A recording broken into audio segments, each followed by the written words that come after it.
नमस्कार, मैं हूं आरजे आनंद रेडियो महारानी से और आज बैठा हूं स्टूडियो में। और जब कभी भी मैं हाजिर होता हूं तो कुछ खास लेकर आता हूं और आज मेरे साथ खास एक पर्सनालिटी जुड़ी है। इनके बारे में थोड़ा सा बता दूं कि इनका नाम है पल्लवी तलवार जी। ये रहने वाली दिल्ली की हैं, यानी कि देश की राजधानी से हैं और साथ ही साथ ये एक बहुत ही अच्छी सिंगर हैं और बहुत ही अच्छी एंकर और उससे अच्छा ये बहुत ही अच्छे एक एक्टर हैं। और अगर इनके बारे में बोलो तो इनसे भी थोड़ी मेरी बातचीत हुई थी, बहुत अच्छे इंसान भी। आपका बहुत बहुत स्वागत है रेडियो महारानी। Thank you so much. और पल्लवी जी, एक चीज मुझे बताएं आप सबसे पहले कि आपने शुरुआत करी इस इंडस्ट्री में आने के लिए और खासकर एज अ बीइंग गर्ल, घर वाले थोड़ा सा सिक्योर होते हैं कि यार पता नहीं करियर हो पाएगा कि नहीं हो पाएगा, पढ़ाई लिखाई कर लो, टीचर बन जाओ। बिल्कुल। इन सारी चीजों को आप लांघते हुए एक आज प्रोफेशनल तरीके से अपना काम कर रहे हैं और उसमें सक्सेस भी हैं, तो खुशी होती है या आज भी थोड़ा सा लगता है कि यार पढ़ाई कर लिया होता या घर वालों की बात मान लिया होता तो सही रहता? नहीं, एक्चुअली मेरे घर वालों ने हमेशा मुझे सपोर्ट करा है। जो भी मैंने चॉइसेस की हैं जिंदगी में, चाहे मैंने पढ़ाई को चूज किया हो या मैंने को करिकुलर एक्टिविटीज को चूज किया हो, तो आपको मैं बताना चाहूंगी कि पढ़ाई से मैं एक्चुअली एक एडवोकेट हूँ। मैंने सीए की भी पढ़ाई थोड़ी बहुत की है, 2 से 3 साल मैंने सीए भी पढ़ाई की है और दिल्ली यूनिवर्सिटी से पास आउट हूँ। बीकॉम ऑनर्स किया मैंने दिल्ली यूनिवर्सिटी से। बट उसके बाद कुछ ऐसी सिचुएशंस आई जिंदगी में जिसकी वजह से मुझे पढ़ाई से थोड़ा सा ब्रेक लेना पड़ा और मैं आ गई इस लाइन में। ऑन एंड ऑफ बचपन से थी ही इस लाइन में, बट एज अ प्रोफेशन बिल्कुल कि इसी को ही रखूंगी, पढ़ाई को बिल्कुल हटा दूंगी, ऐसा नहीं सोचा था। बट कुछ ऐसी सिचुएशंस बनी कि मुझे उन्हें छोड़ना पड़ा और फिर मैं आ गई इस लाइन में। एंड आज मैं जब पीछे मुड़ के देखती हूँ तो आई डोंट थिंक, मैं बिल्कुल भी रिग्रेट नहीं करती कि मैंने ये डिसीजन लिया। I am just proud of my self. And साथ ही साथ इसके साथ मैं सबको ये मैसेज देना चाहूंगी कि जो भी लोग को करिकुलर एक्टिविटीज में अपनी जिंदगी बनाना चाहते हैं, डेफिनेटली बनाइए। कोई ज्यादा सोचिए मत। If you are good at it you can do it and just trust yourself. क्या बात है। और मैं इनके बारे में थोड़ा सा बताना चाहूंगा कि ये ना एक आर्टिस्ट का माइंड से स्ट्रांग होना बहुत जरूरी है। ये एक आर्टिस्ट है, इनको पता है कि यार देखो आने वाले वक्त में पैसे आएंगे, तो इन्होंने अकाउंट भी करा है, ठीक है। साथ ही साथ इनको पता है कि आर्टिस्ट के साथ पंगे बहुत होते हैं, उन्होंने एडवोकेट भी बनाई है ये। बिल्कुल। कुछ ऐसा स्ट्रेटजी तैयार करी आपने? बिल्कुल ऐसी स्ट्रैटेजी थी मेरी। मैंने सोचा पहले थोड़ी थोड़ी पढ़ाई कर लूं हर चीज की, फिर जब इतने पैसे आएंगे, लाखों करोड़ों रुपए, तो उनको संभालने अपने पैसे किसी को क्यों दे भाई, अगर कुछ दिक्कत होती तो हम खुद ही संभाल लेंगे। ब्लैक कोट पहन के वहां पहुंच जाएंगे। बिल्कुल। क्या बात है। थोड़ा सा मैं पल्लवी जी से एक सवाल जानना चाहता हूँ कि मेरा बड़ा इंटरेस्ट रहता है कि बचपन के दिनों में जब क्लास में आप होते हैं तो टीचर पूछता है कि आप क्या बनना चाहते हैं, तो हम हाथ ऊपर करके बोलते हैं ना, मैं पुलिस में बन जाना चाहता हूँ। क्यों? देश की रक्षा करनी। आप उस वक्त क्या करना चाहते थे?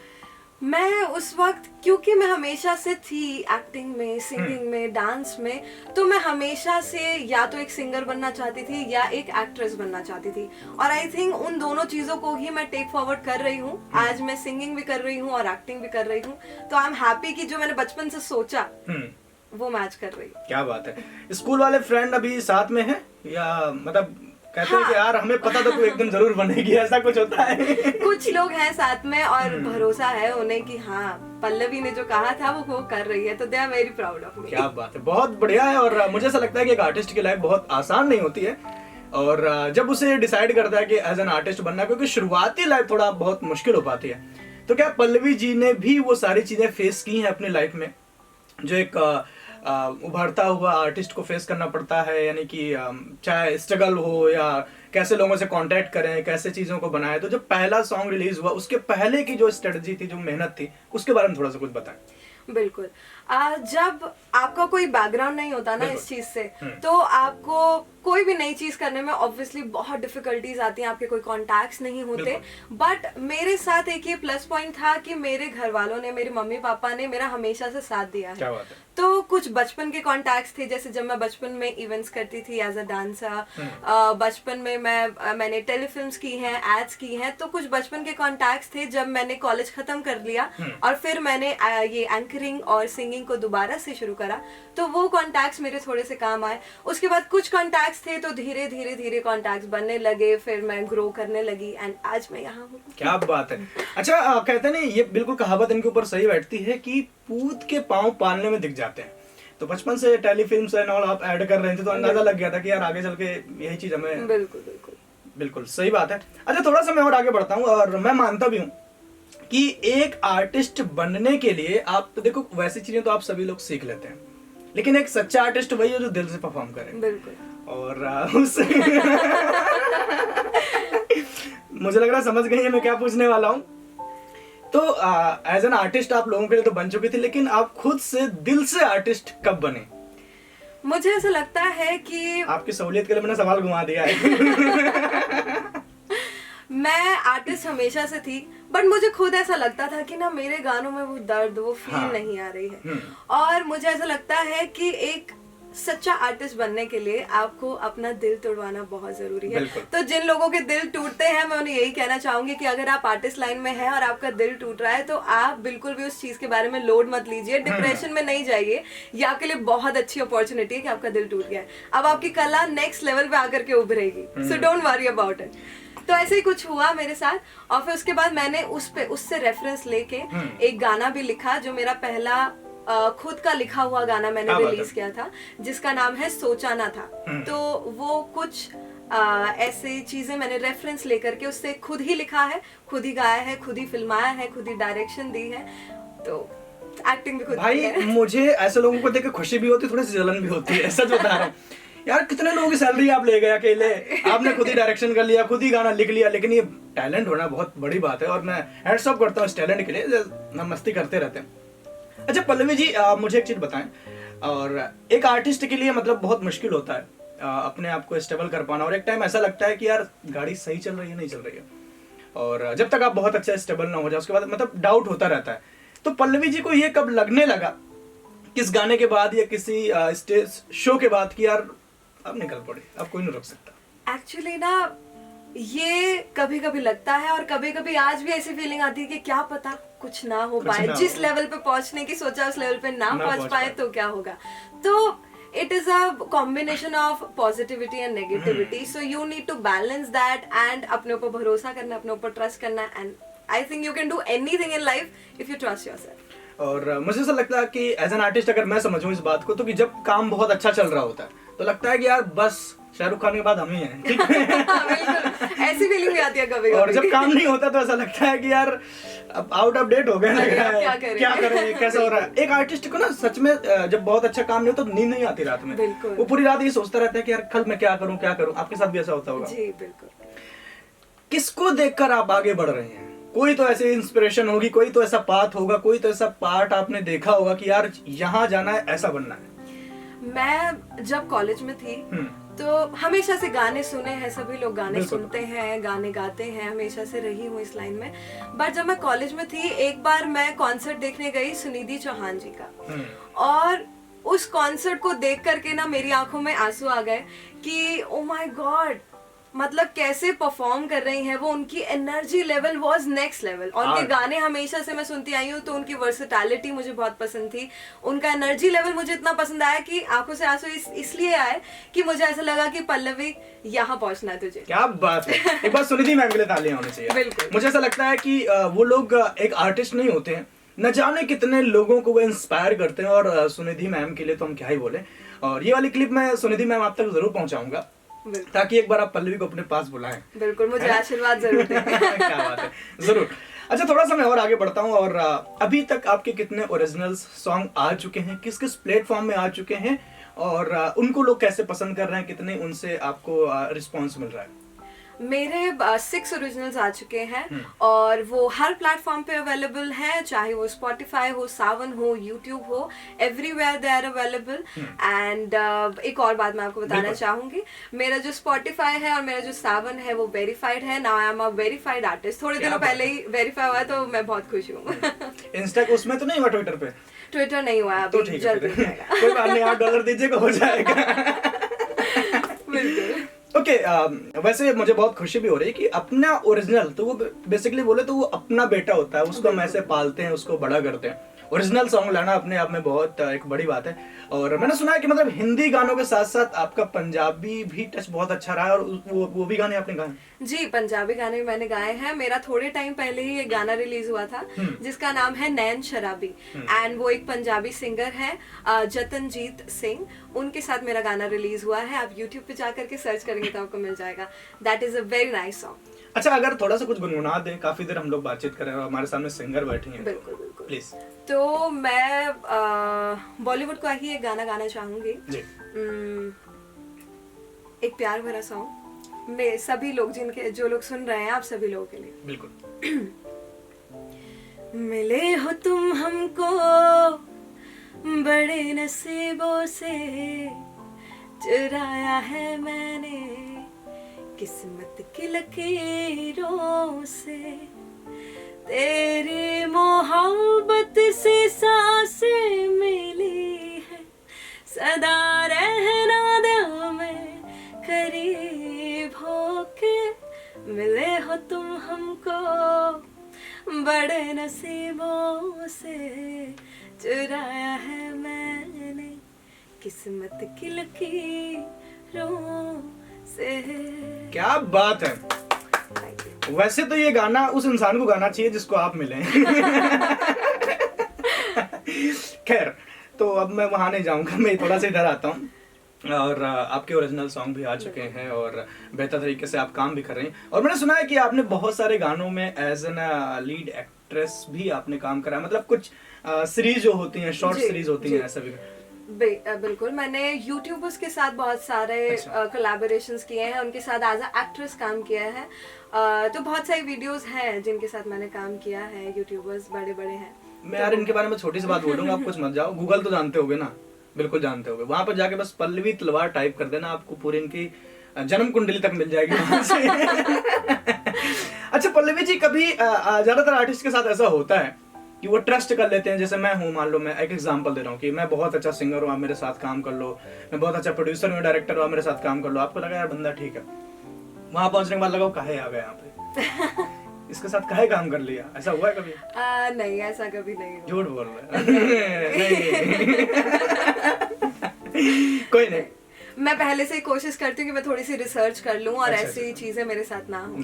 तो हाँ, रिसर्च बेहद जरूरी है। अच्छा, मैं एक बात और आपसे पूछना चाहता हूँ कि माशाल्लाह आप इतने खूबसूरत हैं और आप एक बोलने का जो हुनर है बहुत कम लोगों के पास होता है, आप एंकर हैं तो बहुत अच्छा बोलती भी हैं, तो ज्यादा लोग जो ऑडियंस है वो किसको ज्यादा पसंद करते हैं, एंकर पल्लवी को या सिंगर पल्लवी को? मुझे ऐसा लगता है कि लोग मुझे दोनों तरीके से ही पसंद करते हैं, एज एंकर भी, एज अ सिंगर भी, क्योंकि मुझे कई बार रिव्यू मिला है अपनी ऑडियंस से कि पल्लवी आप जब एंकरिंग करती हैं तो आपकी आवाज बहुत अच्छी है, आप बोलती बहुत अच्छी है, एंड जब मैं गाती हूँ तब लोग मेरी परफॉर्मेंस, मेरी गायकी बहुत पसंद करते हैं। तो मुझे ऐसा लगता है कि इट इज 50-50, लोग मेरी एंकरिंग भी पसंद करते हैं और सिंगिंग भी पसंद करते हैं। और एक बात मैं और बता दूं, अगर इनसे थोड़ी सी आप बदतमीजी करेंगे तो मारती बहुत अच्छा है, क्योंकि आपने कुछ कोर्स वगैरह भी किया है ना सेल्फ डिफेंस का, वो भी बता दीजिए। जी, मैंने थोड़े टाइम पहले ही ना मुझे चस्का चढ़ा कि फिटनेस के लिए कुछ करना चाहिए, तो मेरे घर के पास ही एक MMA का स्टूडियो है जो मिक्स्ड मार्शल आर्ट्स सिखाते हैं, तो मैंने थोड़ा समय खाली थी और फिटनेस के लिए भी ध्यान देना था, तो मैंने सोचा क्यों ना मिक्स मार्शल आर्ट्स ही सीख लिया जाए और सेल्फ डिफेंस भी हो जाएगा और फिटनेस भी हो जाएगी। इसकी अभी तक कोई ऑडियंस बनी है? नहीं। इसके ऑडियंस है, धीरे धीरे वो भी बना लेंगे, आप टेंशन मत लो। मतलब जरूरत है लोगों को। खैर, अभी पल्लवी जी हम लोगों ने बहुत मस्ती कर ली, मेरा एक आखिरी सवाल, मतलब इन सब चीजों से, कभी पल्लवी जी को अगर कोई एक फिल्म ऑफर होती है या कोई टीवी सीरियल ऑफर होता है या कोई सीरीज ऑफर होती है या बिग बॉस में जाने का मौका मिलता है, तो इनमें से आप क्या चूज करेंगे? मुझे ऐसा लगता है कि कोई फिल्म ऑफर हो, कोई सीरीज ऑफर हो, तो मैं दोनों में से कुछ भी करने के लिए हाँ कर दूंगी, बट बिग बॉस ऑफर होगा या स्प्लिट्सविला या जैसे ये रियलिटी शोज हैं, इनमें आई डोंट थिंक कि मैं जाना पसंद करूंगी, क्योंकि मुझे ज्यादा लड़ाई झगड़ा करना या अपनी पर्सनल लाइफ को टीवी पे दिखाना, वो सब चीजें मुझे इतनी आप सीख मार्शल आर्ट रही हैं और बोल रही हैं लड़ाई झगड़े पसंद नहीं है। लड़ाई झगड़े मुझे वो मैं सिर्फ फिटनेस के लिए सीख रही हूँ, वो मैं लड़ाई झगड़ा सड़क पे जाके अगर बिग बॉस में जाए तो वो भी हो सकता है। नहीं, इसीलिए वो नहीं करना है मुझे। बिल्कुल बिल्कुल।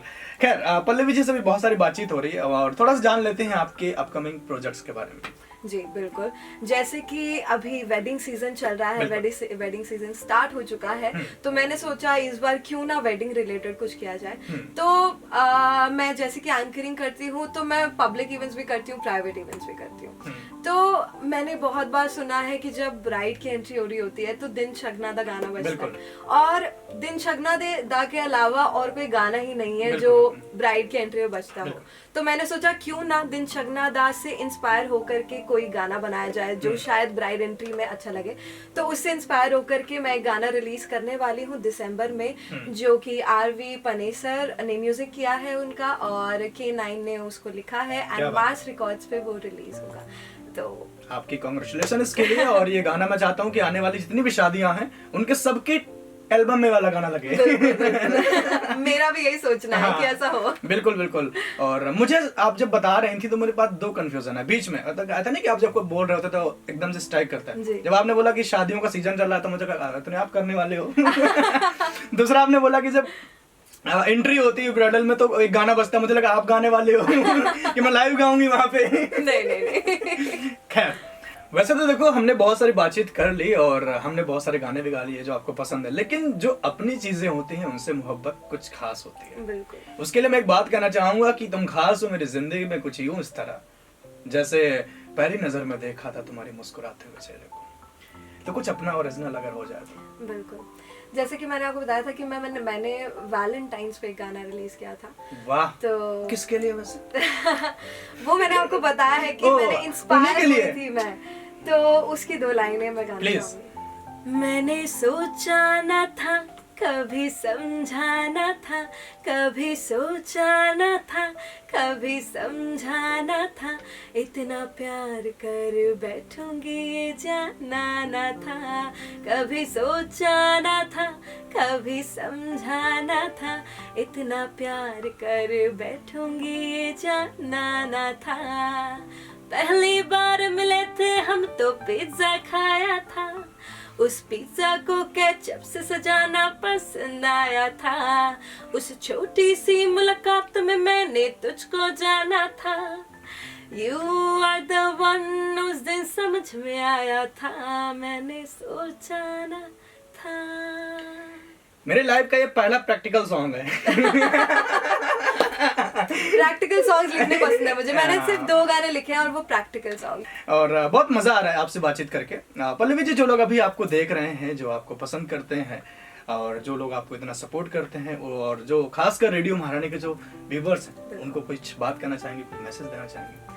मैसेज बस मैं यही देना चाहूंगी, जैसे मैंने शुरुआत में भी कहा कि if you are passionate about something so बस उसे करिए, उसके बारे में ज्यादा सोचिए मत। Just trust yourself, just trust your gut and just do it.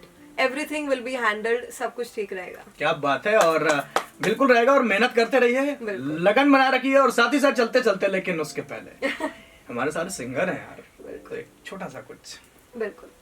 एक मेरा फेवरेट सॉन्ग है, वो मैं आपको सुनाना चाहूंगी। बिल्कुल, स्वागत है। नहीं नहीं नहीं, ये बातें है पुरानी, कैसी पहेली है ये, कैसी पहेली जिंदगानी, थामा हरों का इसको किसने, ये तो बहता पानी, ओह कैसी पहेली है ये, कैसी पहेली जिंदगानी। क्या बात है। और उसके बाद मैं एक छोटी सी बात कहूंगा जो मैं हमेशा कहता हूं कि तुम्हें देखो या तुमसे बातें करो, बता मेरे महबूब मैं तुमसे क्या खता करूं, आंखें बंद करता हूं तो तुम नजर आती हो, आंखें खोलता हूं तो तुम्हें देखना चाहता हूं, तुम्हें देखो या तुमसे बातें करो। क्या बात है, क्या बात है, बहुत ही अच्छा। So thank you so much हमारे साथ जुड़ने के लिए, और हमारे साथ बने रहिए और सुनते रहिए रेडियो महारानी कुछ हटके।